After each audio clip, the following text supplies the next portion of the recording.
What's happening? You're in the Beat Sessions. I'm your host, Mitchell Weary. We are looking at the brand new project from the illustrious Loretta Lynn entitled Still Woman Enough, which was released on March 19th.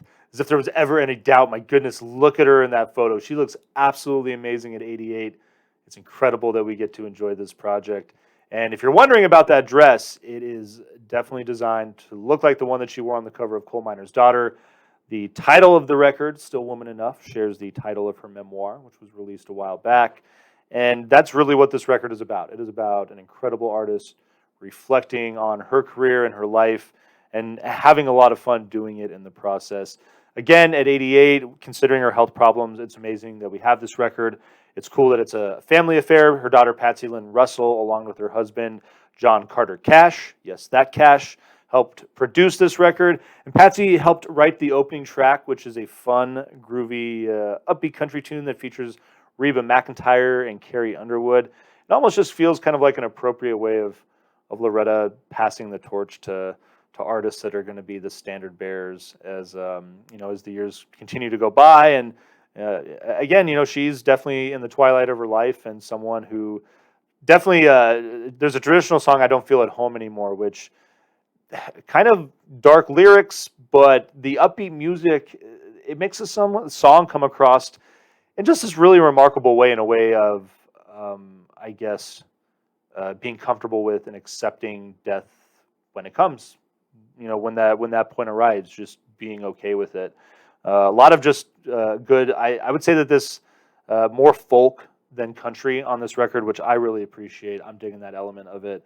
And there's 7 songs that originally were done by Loretta that are on this album that benefit from newer production, just better technology, some different instrumentation that really fills out the sound on a lot of these songs that I'm loving, especially Honky Tonk Girl. It's the 3rd track on the record, which I definitely think benefits from the production, along with the classic One's on the Way, which is written by Shel Silverstein. I don't know how many people know that. Kind of an interesting fact about that song. It's also a cool song too, considering when it was, I believe it was 1971, considering when it was written. Loretta bringing light to the realities of motherhood. And I mean, it's great to it's really just a fine example of how much of a trailblazer she was, especially within that genre. And she's just always been such a cool, progressive woman. And so I definitely am a big fan of that song. It also features Margot Price, so you want to check that out. Keep on the Sunny Side is the 2nd track on the record. Great cover from the Cash family, or Carter family, pardon me. That is from the Carter family. That is June Carter's great-grandpa, I believe, who wrote the song Keep on the Sunny Side, but Loretta pays homage, does a nice cover of that. And then the album closes with You Ain't Woman Enough, features Tanya Tucker, so I've always kind of liked her edgy feel.